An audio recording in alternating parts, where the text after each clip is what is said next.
They're going to always mention your past when they can't stand your present. It's a whole lot of people. They at home with weed on the nightstand. All these things.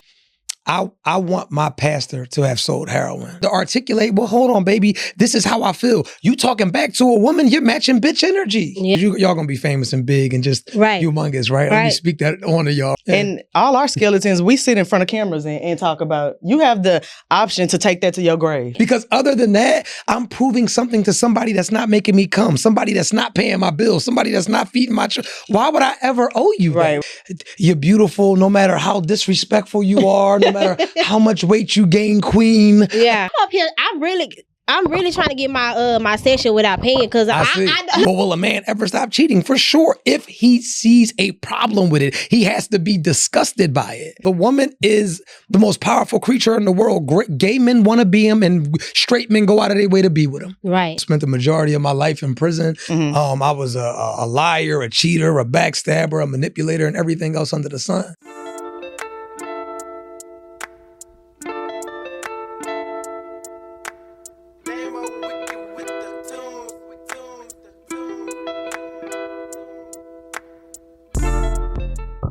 What's up, sippers, and welcome back to another cup of conversation. Well, we have conversations worth having. I'm your girl T. And I'm your girl Coco. And today we have a very, very special guest in the building. Y'all might have seen him across your Instagram feed on a viral post. Y'all give it up for Truth. Yeah. And don't forget the hurts, because I'm going to hurt some feelings too. Yes. Oh, Lord.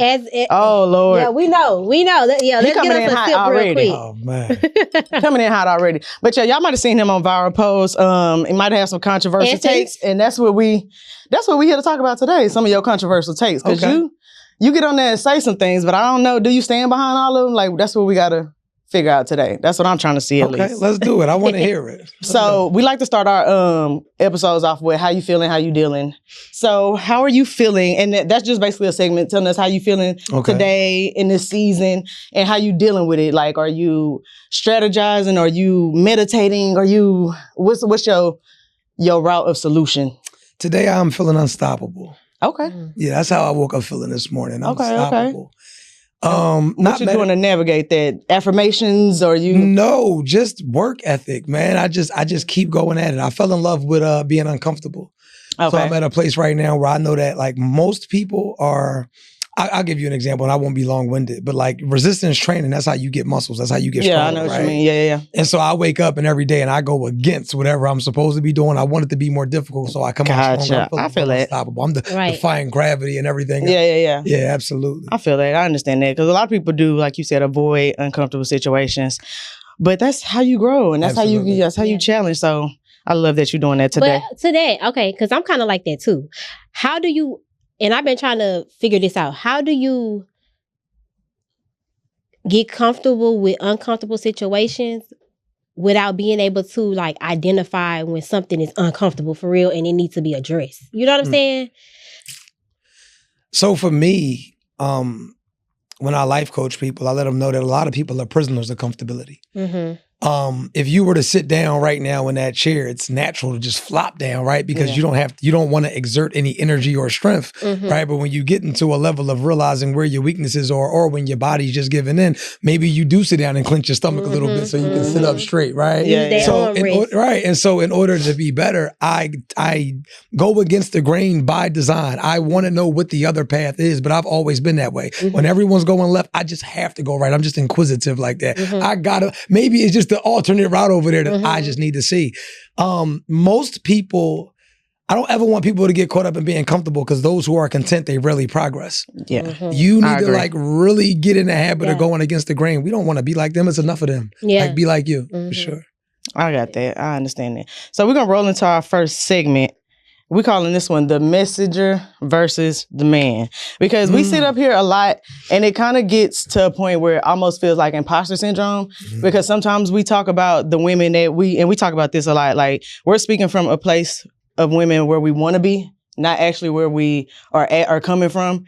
And sometimes it kind of get up here and it almost feels like you faking the funk sometimes. So I'll tell you, like, for example, we were having some conversations that kind of like picked up traction. And when you say stuff on certain stages and it's recorded, sometimes the way you say it might get misconstrued. Different perceptions can be brought into play. So we have to get on here and clear up a couple things, Not necessarily, you don't got to. Why? You don't got to, I think you do kind of owe like your audience. No, you don't. You don't think so? Don't you ever think that? And if I may interject for a second. Yeah. I hate doing podcasts. I stopped doing podcasts with women, right? And I'm going to tell you why. Because women will come on here and in the most part, not all, right? But they will not come on here and speak authentically. They'll get up here and speak like they're speaking to the man that they're trying to attract or the lifestyle that they're trying to manifest. So it makes it damn near impossible to have an authentic conversation, because if I was to get up here and say, well, let's talk human to human, what's your body count? Oh, well, body counts aren't important. Or let's be man to woman right now. Right. How are you as a mother? Or who were you before this? And you'll never get that answer. You're going to get the answer that they want the world to perceive them as. And so I don't like having conversations with people like that. Yeah, I could understand that and I could see that. But I feel like that's why we always correct ourselves and show both sides. But I think it's important to kind of lean into it. Makes you uncomfortable because you can only fake the funk so much. If you have like avid listeners, watchers, or people who are like in tune, these days they in tune with your whole life. They not just in tune with your podcast. They trying to follow you on this platform, that platform. They want to know things that you are going through. And sometimes it's harder to hide that. Sometimes it's harder to mask. I live with my flaws, right? And so that's what makes me unique. That's what makes my following unique, right? I led with I'm a 5-time felon. I've been on trial from everything from first-degree murder to first-degree attempt murder. I've spent the majority of my life in prison. I was a liar, a cheater, a backstabber, a manipulator, and everything else under the sun. So I led with transparency, right? But I think that it also gets to a certain level in life that people have to understand. You show people what you want them to see. And like you said, it is extremely hard to continuously fake the funk. So I wouldn't even sit in front of y'all and act like I have it figured out. I'm a work in progress. I got famous and rich by accident. And I'm still getting better every single day, because what'll happen when people fake the funk, it puts you in a box. And once you put yourself in that box, it'll be the same box they bury you in. Respect. Exactly. It's hard to come out because you lying. Right. For sure. And I like what you said, because for me, the internet, I don't feel like I owe them anything, but sometimes you have to clear things up for me, because like, let me give you an example. Cook for a second, I'm listening. So you know how we had a conversation about, it was something simple. I said, when I get ready to leave the house, I don't tell my husband I'm leaving, but the prior conversation what led me into saying that, you would have to have heard that to know what I meant by, you would have the context. And so men were like, what type of woman, this and that. And I'm like, what I was saying before that was, I don't ask my husband to watch my daughter. If we're both at the house and he says, hey, I'm about to go out and hang with the boys, it's understood that if I'm the one that's still at the house, you're watching her. Like, so I give him the same respect. Like, he give me the same respect, and Can I give you a teachable moment? Okay. As a life and relationship expert, what I'm going to teach you about this internet, because y'all going to be famous and big and just humongous, right? Let me speak that on to y'all, right? Yeah, let it. Never, it is nobody's job to understand your relationship and the dynamics of it, but y'all. Right. And so what you'll understand is, right, like you'll get all of these people that'll pick and have something to say about what you got going on. But I tell people there's no such thing as a perfect marriage, only a successful one. Yeah. And so as long as your relationship works for you, there's people, right, to outside looking in that are swingers within their marriage. Yeah. And you'll get people that'll say, oh my God, that's crazy, but that works for them. You'll get people that invite people into their marriage. Right. But if you leave it up to society, of course, they're always going to judge. They're always going to pick apart. And usually it's somebody that don't have a man that cares about them or checking in on them. Respectfully, love your husband and y'all do what works for y'all. Yeah, no, really. Yeah. And that's what I believe that. I wholeheartedly believe that. And so I'm like, people, this is another thing. I was watching a podcast that you were on, and I don't like how like the internet tries to make it seem like they haven't been through lived experiences. Yeah. And now when they see a lived experience, they use it to spin a narrative on how it could be the worst thing ever. Like you haven't been, like you haven't, and your story related to me so much when you was talking about the situation with the speed chase and all that. Absolutely. Because my husband had a whole life before me, with me too. Before we had kids, like he was a drug dealer, he did all the things. And he happened to be in a situation too where undercover cop was in the midst of a situation. I'm not putting out his business out there, but like that or whatever. And he was with my daughter in the car. And I'm sure, like you said, it's a whole lot of people. They at home with weed on the nightstand, all these things, but they'll get in if they see the story because you're here on this platform and you they decide see to record it and put it out. Yes, it's like they don't have no understanding to how shit can go. Absolutely. Like, and I think that's for me more so not so much clearing it up for the internet, but letting y'all know, like, y'all not about to make me feel no type of way from having a lived experience. Absolutely. You know what I'm saying? And it's all about how people try to paint your character sometimes. Sometimes I feel like that's more so what we be clearing up than but we gonna be doing that forever if we I know. And then I've been trying to train myself not to do that because baby Beyonce don't. They're going to people are choosing. They're going to always mention your past when they can't stand your presence. Right. They're going to always do that. Don't you ever forget it. They're going to always say, well, she used to be, and this is what she used to do. They ain't got nothing to talk about right now. What could you say to me? Right. Who lived better than me? Right. Your man don't look better than me. He don't do better than me. What are we talking about? Right. I sold drugs, went to jail my whole life, and I ended up still past you. So with that being said, what's the conversation about? Yeah. And all our skeletons, we sit in front of cameras and talk about. You have the option to take that to your grave. Absolutely. Integrity is one of those things that we don't mind showing. Right. The back steps and how we went through things. Yeah, it's one of those things where you do have the option. Every decision you have, you can take to your grave if you want to. You can, or you can talk about them. You can make it like your testimony to your step to the next place. But most people just do like the skeleton thing and then talk about other people because they're projecting, because they don't want to talk about their situation. They don't want to have to speak on, how he did me and baby mama me and did this. Like, I feel like we got more courage than a lot of people did. I just want to teach you because, like I said, y'all gonna be humongous, right? People have to earn your trauma. And that's what I tell all my clients. You don't just get a easy pass into my trauma. You don't get to figure out what makes me tick or what makes me work. You have to earn that. And with y'all being in front of these cameras, they got to pay for that. So I don't want y'all to start volunteering valuable information for free. No, I'll explain it to you, but it's going to be a check attached to it. Because other than that, I'm proving something to somebody that's not making me come, somebody that's not paying my bills, somebody that's not feeding my children. Why would I ever owe you that? My day-to-day life, you have no say in that. And they're not going to pay for you to die. Any of that. But anyway, I just wanted to go ahead. No, but that's good because I think we're getting into a time nowadays where everybody is putting themselves in front of cameras. So you either gonna be misunderstood, they're gonna use their perspective to try to view what you're saying. It's gonna always be something to explain. And I feel like a lot of us are feeling, but people like Cardi B, a lot of people with millions of followers and credibility feel like they have to. And the truth is we really do not. Like, for sure. We don't owe them that. Cardi B get online screaming at the camera all the time. She's human.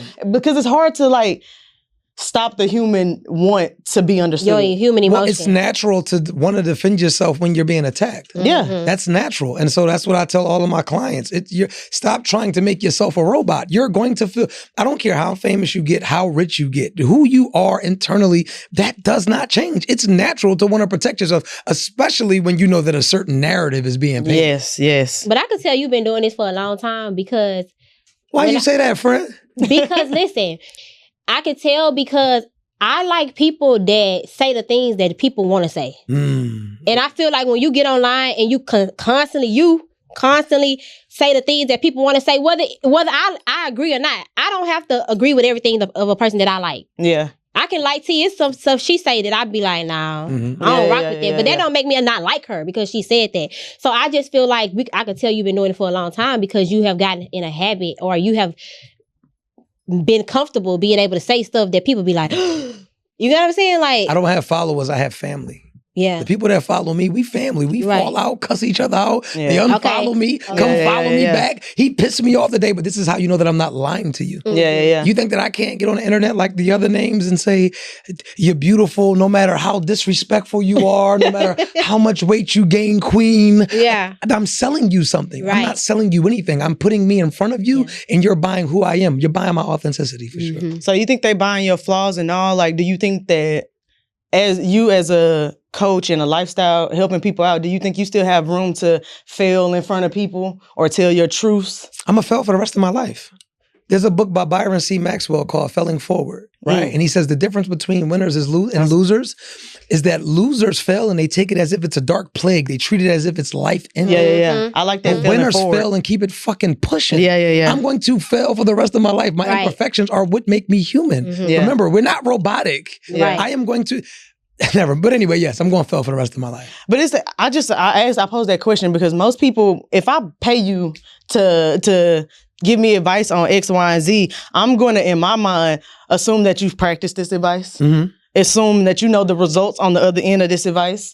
So if I get why people are skeptical because they do this with pastors, they do this with anybody. Yes, they do this with anybody they spend money. He's telling you what to do or telling you the word, basically. He might not be telling you what to do or he telling you this what's right and what's wrong. Right and what's wrong. Yeah. That if you telling me this, then you can't do the wrong. I had a friend, very dope young lady. She said, I want my pastor to have sold heroin, right? And when she said it, right, at first, I'm like, what? And then she said, well, you can't have a testimony unless you've been tested. So in a sense, right, if somebody was to watch me, most of my advice, 96% of my advice is from experience. That's why I'm a life expert and not a master, right? I haven't mastered it. You cannot master life because life is not... In order to master something, you've completed it. I won't complete life until I'm dead. Right. You understand what I'm saying to you? So when I speak to you, when I tell you, I lead with, I was a dog ass of a man. I was a liar, cheater, backstabber. If I could get over, I would. So I know what it's like to be a horrible person. I know what it's like to be a decent person. I also know what it's like to be an evolved person as well. And so people, like I said, they put themselves in this box of being perfect. I never claim to be perfect. I'm not a preacher. I'm not any of those things. I am just somebody that has probably lived just a tad bit more than most. And I can teach you how to navigate it from a winning perspective because not only did I go through it, I persevered through it and ended up on top. That's the difference between me and all of these other influencers. So you basically saying that you can teach them how it goes, but that's not to say that you won't make the mistake again. You just have a different mindset of the mistake. So it's not like something that you wearing like a scarlet letter. I fell forward. I fell forward. I'm going to get better. And I might F up when I leave here, but I'm going to wake up the next day and try to be better. So, okay. So you said you have been that man, right? Yes, ma'am. We have been having a conversation around beyond like cheating and stuff like that. She just recently made a statement about like, if you still getting cheated on in 2026, like step your cookies up, like type of thing, like right? Like your coochie? Is that like, is it cookie? No, like, what's cookies? Step up. Like just step yourself up. Yes, like you if you still settling for somebody that's cheating, she was like, step yourself up. However, let me finish though. Let me finish.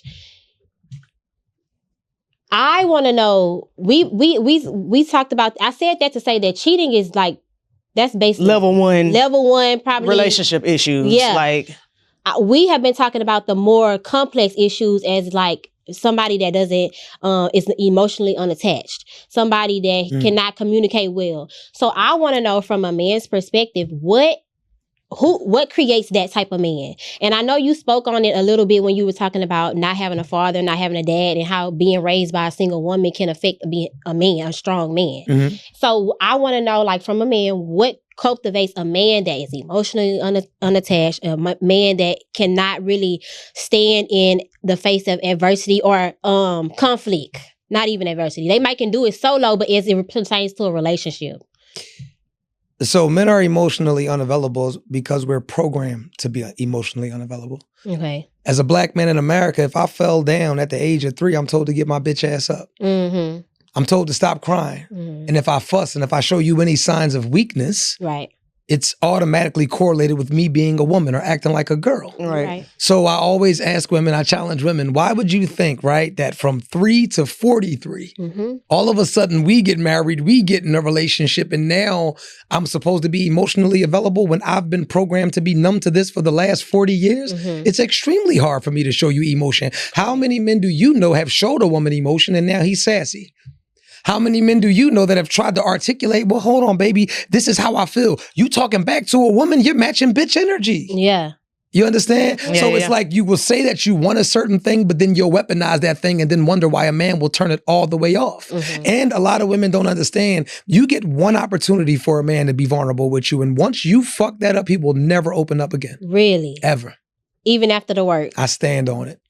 I believe that too. Just because I see how they reflect to, act once they, you know how when men get cheated on, they always say they can't take it. Like women can't, like I really feel like you only give them they only give us one chance to show them some kind of character flaw. And I wish women had that kind of resilience. He took his armor off.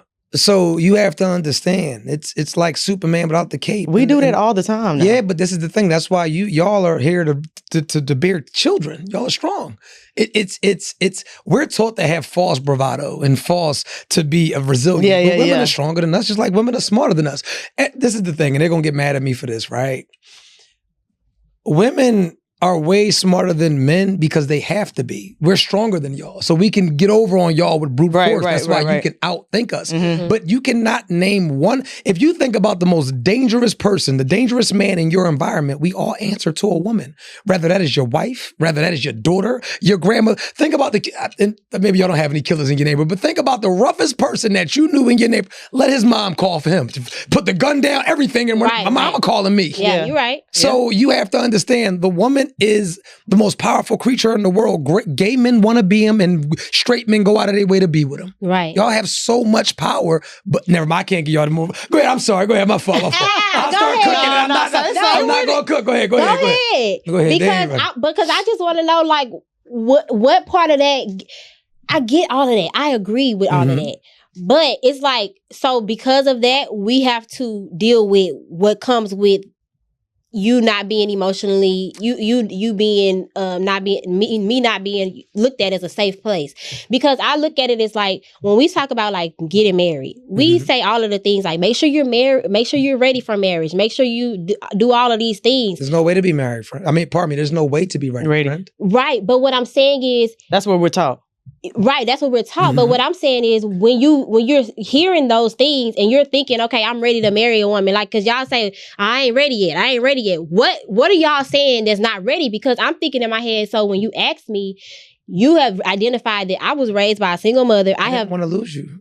I think of you that much, and I don't want nobody else to have you. Yeah, that's what it really takes for me to say. That's what it boils down to. I just want to marry you. I don't want to share you to the world. So why y'all don't do that at week 2? Why? Who don't do that at week 2? Because like some men do. Some men are that certain. Some men are that certain, and most women will run away and say, "Oh, he doing too much. He pressed." They'll self-sabotage. A lot of women say they want a man to date with intention. Then when they get an intentional man, they run away. Oh shit! I said that. He too serious about me. I said that. Really? I said that following up to my cheating comment because I was like, but what do I know? I just counsel thousands of women. Most women will say like, oh, I want a man who's emotionally intelligent and blah, blah, blah, all this. And when they get that, they like, oh, he a lame. He do this. He do too much. He blah, blah, blah. I'm up here. I'm really trying to get my session without paying because I getting it. She do that. She do that. Now that's what you gonna do. Because I tell people all the time when I get on this podcast. She get mad, like I say, she don't get mad anymore. But I used to say, like, people like, why you got a podcast? Because T asked me to do a podcast. But I now have grown to love doing it. But when I'm doing it, I'm really talking from lived experience a lot of time. And I'm really asking because I know, like you say, a lot of women say, oh, they want emotional intelligence. But not having that, and I don't see that as a sign as a person to like just isolate from a person because they don't have that. Because it's something that I don't have, that I grew up in my childhood, that I didn't get from my parents, that I'm suffering from as an adult too, that I have to work on. But it becomes very exhausting dealing with a man that is not, when you know he's a good man. Absolutely. You get what I'm saying? When you know he's a great father, a good man outside of that. And having to carry the emotional load. And I hear this I have a lot of friends that are older than me and they're divorced. And I'm like, what was it? Like, is it a time frame on this thing? Is it a thing that's going to come? And like, I'm thinking I'm good in my marriage. I'm thinking that, we ain't perfect. Ain't no marriage perfect. But I feel like this is somebody I could be with for the rest of my life. But you then telling me, no, me and this, me, all of the negative things that we hear about me. Oh, if he can't do this, if he can't communicate with you, then you need to leave him. But I'm like, is that the only... I don't think I ever said that. No, I'm not saying you said that, but I'm just saying the things that you hear as a... Let me give you some game. Yeah. Right? And I tell any woman or man that's in a relationship is progressive, which means that we're going to continually grow for the rest of our lives, right? Now, if you feel like you're with a person and it's literally just a standstill, like this is as good as it gets, right? Then you also have to ask yourself, what does that look like for forever for you, right? Because some things we can overlook. But then some things are going to be overwhelming. It's going to drain us so much that at some point you're going to have to give up. You do two things in a relationship. It is very simple. Is either we are going to grow together or we are going to grow apart. There is no in between. And what you'll learn about the human, right, like the mind and the body, it is going to go get what it is craving. It's like when you go on a crash diet, right? Okay. And you know that you love chocolate cake. You know you do, but you just cut it off cold turkey, right? And you do good for 2 days and 3 days. And then you call yourself sneaking down to that kitchen at 3 o'clock in the morning and your whole face is inside of the refrigerator, right? The body in the mind is going to go after what it wants. So in your marriage or anybody's relationship, you have to ask yourself, because everybody's flawed, right? Our imperfections are what make us human, right? Right. You have to ask yourself, for the long game, is my man being emotionally unavailable something I can handle for the rest of my life? Now, can he change? Absolutely, but he would have to deem it an issue within himself, something that he doesn't like. I'll give you me for an example. I spent a lot of time in prison and I have a habit of being aggressive. I don't mean to be. I didn't even know that I was doing it. And one day my wife checked me, and my wife never raises her voice. And then one day she said, I'm not a grown ass man. And I look, because I'm a tourist, and naturally I'm like, well, hold on, nigga. Like, you know, whoa, what's, you know, I got in my car and I came back home and I said, you know what? You're not a grown-ass man. And I was so disappointed because I didn't see it, but I saw a problem in that. Just like when we talk about cheating and things of those natures, right? Like, well, will a man ever stop cheating? For sure. If he sees a problem with it, he has to be disgusted by it. So that gives me to my next point. Okay, cool. You had a video that went viral, and you said that if a man is not like getting sex, he's going to cheat. Like in a marriage. I think he should get a pass to cheat. If you are, I know exactly what I said. I said that if you are withholding sex, because people blew that out of proportion, and I don't give a fuck. But I said this: if sex is not an obligation in a marriage, then the hall pass or cheating has to be mandatory. If sex is not mandatory for the woman that I am providing for, taking care of, protecting, if sex is not an obligation, then I know I got to be able to step outside the marriage and get some coochie to get my needs met. So why not leave? Hold on. That's where we're going to stop this episode. Okay. That's where we're going to slide into part 2. Yeah, because because it's getting there. It's getting there. Okay. No, I'm a big dog, Catch the rest of this on part 2. So listen. You need to book a session with me and make sure y'all go follow me. We going on tour, right? We will be in Baltimore August 23rd. What is that? North Carolina, September 11th.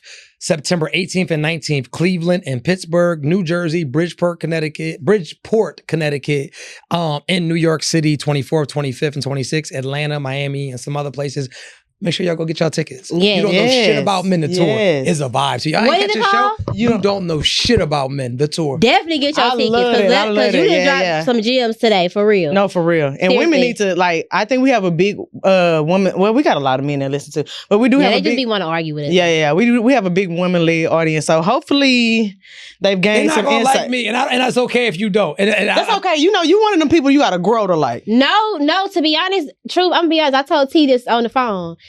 I said, I like, because the reason we reached out is because I like, and T, we were looking at your stuff and we like the stuff that you say. And then it's like when we were preparing for this, we started seeing more and more clips of you, and we was like, no, we don't like the shit that he say. I love that. And then, like you said, your followers go in and out. But then you met me in person and it changes again, right? Yeah. And so that's when women come to my shows. I've literally had women say, I came to hate you. Yeah. She said, but I love you. I have such a different level of respect for you because you're really teaching. And you're honest. Like, it's real. It's the things that we don't want to hear most of the time that are the most lucrative. I want all y'all to get better. I know what it's like to not have a father, brother. I know what it's like to be in a position where y'all are being manipulated. So it's one of those where I'm speaking from a big brother, uncle, father standpoint where I want you to win. And it's going to hurt you, but I'm not putting a Band-Aid over a bullet wound. I'm going to surgery. I'm going to hit some shit that ain't supposed to be hit, but you'll come out better. I promise. Right. Yeah. The healing process is going to make you or break you. Well, I hope this conversation filled y'all cups. I'm never coming back since they ain't like me neither. No. Look, we got to grow to love you, baby. Like but that. It's not even a dislike. It's just like, damn, why he had to say all that like that? Yeah, like why you have to tell us about ourselves without... Like you call these people big backings. Why you ain't saying... And I will not miss the gym for the next 2 days. I will... Right, that's what we gonna cut the that's camera. That's gonna linger. Bye. Bye, y'all. Deuces.